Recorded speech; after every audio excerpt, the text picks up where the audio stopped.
This is a nice medical discovery you made. What's it supposed to do, blow up the germs? Antoine Bechamp. This is the Runners Up Club, a podcast about unsung heroes, lovable losers, and forgotten failures. For those with a few minutes to spend on those who spent theirs in a losing cause. Hey folks, Ray Agustinelli here with a tale of cells and disease. A tale of a brilliant scientist whose life's work, his philosophy, if you will, of the body, was destined to be shouted down, disparaged, and discredited in his lifetime and well beyond unto this very day. Let me ask you a question. Do germs cause disease, or are diseases the byproduct of unhealthy conditions within the body? Well, that former view, called the germ theory of disease, was established by Louis Pasteur, the 19th century French biochemist, after whom a famous food preservation process was named, and whose distinguished visage has been cast in bronze dozens, perhaps hundreds of times the world over. There was an alternative theory of what disease is. It was called the terrain theory, or sometimes the host theory, or the microzymian theory. This theory was advanced by another French scientist, Pasteur's bitter rival, and our subject today, a man called Antoine Bechamp. There is not a process known today as Bechamization, nor are there any bronze statues of note that I could track down, although you can get a marble bust of Bechamp on Etsy for about $500. It ships from Vietnam. Act fast. The sale ends in 11 hours and 37 seconds. I'm not joking. Now, let it be said, here at the outset, mainstream Western medicine has unconditionally validated the germ theory of disease. On the face of it, Pasteur's claim is warranted. But is Bechamp's obscurity warranted? That's a different question, and it's the one we're here today to help answer. So let's dive a little deeper into these two theories of disease. The germ theory first. According to it, disease is caused by microorganisms in the form of viruses, bacteria, or fungi invading the body from outside. To treat disease, we should try to kill those microorganisms. To prevent disease, we should guard against them. Now, Pasteur didn't invent the germ theory from whole cloth.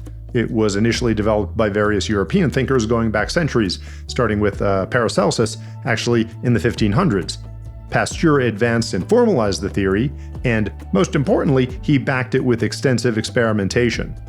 This all laid the foundation for future pioneering work on pasteurization, immunology, and vaccination. It's not a terrible understatement to say that the history of disease prevention and treatment from the 1860s until today has been a search to identify the specific germs that cause specific diseases and to develop the vaccines, antibiotics, and other drugs that protect the body from them. This is in fact the animating mission of the pharmaceutical industry today. You can say what you like about their business model, but you've got to give them credit for inventing some pretty amazing stuff chemistry-wise. By the way, a quick reminder from high school bio for those of us who were not paying attention then, or to headlines during the recent COVID years for that matter. Vaccines are weakened or inactive versions of those invading pathogens which stimulate an immune response. They prepare the body to deal with the real invasion when it comes, if it comes. Antibiotics are more proactive. They are the shock troops that actively kill or cripple the bacteria. Both are based on that theory of invasion from the outside. Okay, now to our man, Antoine Bechamp, who above all objected to that characterization of invasion. He came up within the French academic establishment, same time as Pasteur did.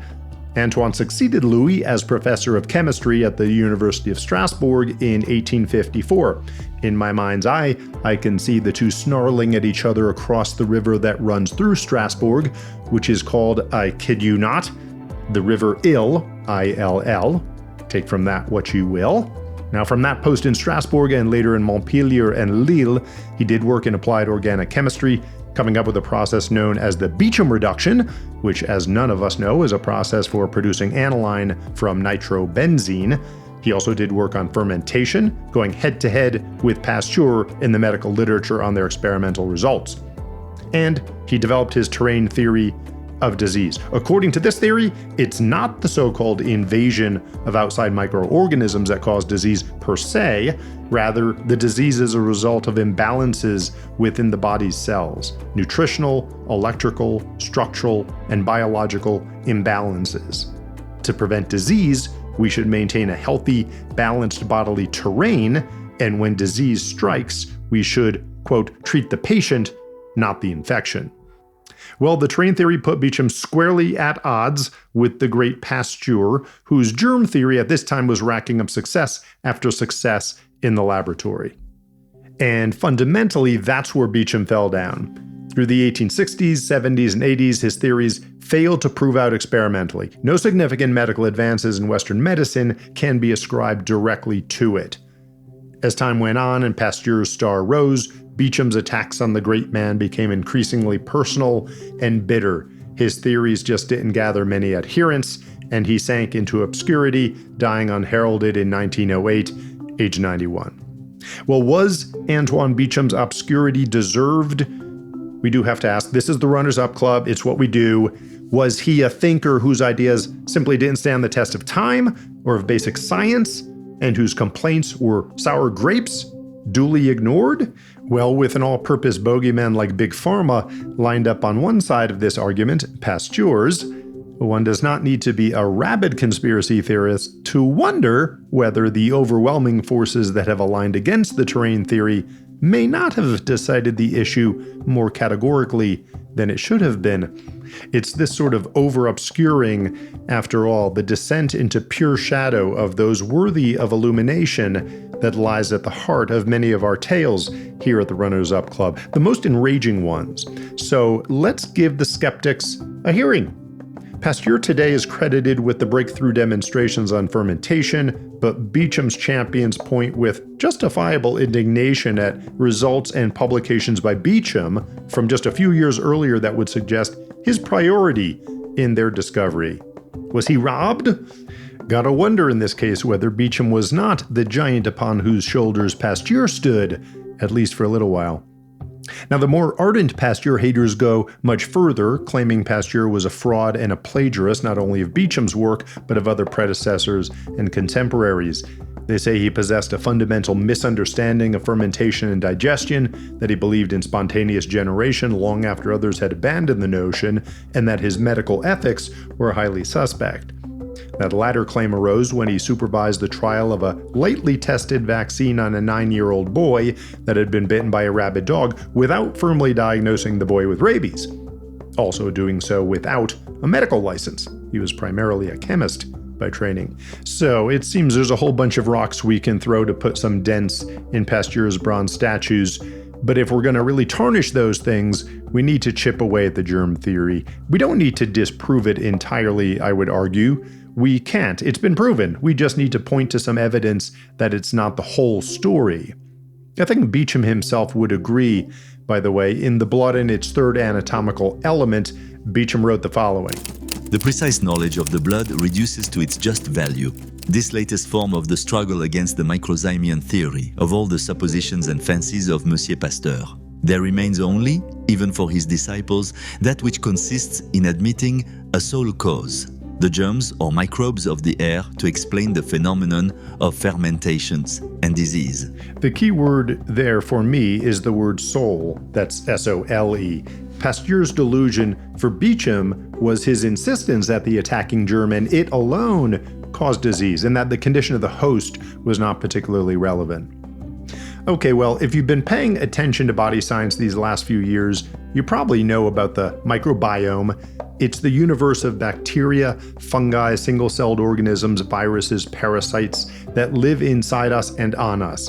They hang out mainly in the colon, but they also cling to the surfaces of our skin. They're in our noses and mouths, and there's a surprisingly diverse and thriving community of these little guys in our belly buttons. Now, the somewhat creepy fact you may have heard is that on a cell-by-cell basis, the microbiome is a major part of us. The NIH currently puts the cell count about even. There's as many cells inside you that are, in a sense, not you as are you. They represent between 1 and 10% of our body mass. And we know now that it's not all bad. In fact, it's good.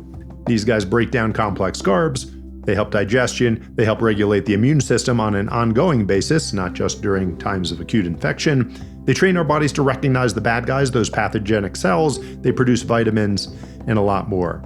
Now, we do know a lot more about the microbiome than Bechamp and Pasteur did in the mid-1800s. It wasn't called the microbiome then, but the basic science around it was known. They looked at it in very different ways. Pasteur zeroed in on the solution to the specific problems of prevention. Bechamp stressed its importance in overall health, which in a general way was not untrue. But Bechamp's theories just did not prove out experimentally. Let's just take a second to ask, why not? Bechampistas will here, I think, cite the extenuating circumstances that everyone's microbiome is unique. It's true, this is incredibly complex stuff. Remember, there are as many not us microbial cells as there are us microbial cells. The immune system seems at times to be a fortified castle, and at others, a house of cards. If you have an autoimmune condition, you know exactly what I'm talking about. Can we hope to get repeatability, consistency, across such a diverse data set? Well, I don't really know. I would hope that we could at some point, maybe soon, AI, get to work on that. I'm sorry, Dave. I'm afraid I can't do that. So, at the same time we acknowledge that Bechamp's theories never proved out, we have to admit that the terrain theory, if only on a metaphorical level, does align much more directly with our more nuanced modern understanding of the microbiome. No self-respecting scientist would accept an award for best metaphor, however, and I'm sure Bechamp would not have. But it's what we have to offer today. It's what I have to offer, anyway. Others have much more to offer. Many adherents of holistic, homeopathic, or Eastern medicine, including many leaders of the anti-vaccine movement today, consider Bechamp's conclusions true on their face. And even if you're not a proponent of such alternative practices, some of the implications of the terrain theory may still have resonance. That bacteria shouldn't be understood as good or bad. That microorganisms are not static. They change shape, form, and function. That the most important thing in preventing disease is to maintain health, and that, in Bechamp's words, the primary cause of disease is in us, always in us. Okay, let's bring this one in for a landing. While I've been talking, the forges were fired and artisans were put to work. They've crafted a full bronze bust of Antoine Bechamp, sufficiently noble to rival Pasteur's statues. It's to be placed on a marble pedestal in the Great Hall here at the Runners Up Club. Now, should someone come knocking, RFK Jr. perhaps, who in a fit of righteous indignation may insist that the bust be removed from our lowly club and installed at the Pasteur Institute in Paris, which he will have unilaterally chosen to rename the Bechamp Institute, I will gladly concede to the request upon scientific evidence that establishes the terrain theory to be empirically proven. Until then, I will simply reflect upon the contrasting legacies of these two flawed but brilliant men. Louis Pasteur bequeathed us a world in which we are besieged by nasty foreign agents intent on doing us harm. Antoine Bechamp, had he not been shouted down and ignored, would have bequeathed us a world in which we are called to carefully tend the gardens of our gut, seeking balance. That's it for this episode. Thanks so much for joining. I hope you learned something today. I certainly did in researching it. This story is much bigger than the container I've made for these things. The debate on vaccines is not going to go away anytime soon. If you're inclined to learn more about Bechamp's work, what holds up and what doesn't, I definitely encourage you to dive deeper. I'm Ray Gustinelli. Thanks for visiting the Runners Up Club. It's winter. Germs are in the air. I hope you stay healthy, stay warm, and come back again soon. This podcast is created, written, and performed by Ray Agustinelli, and produced by, with original music by, Bad Hat Media.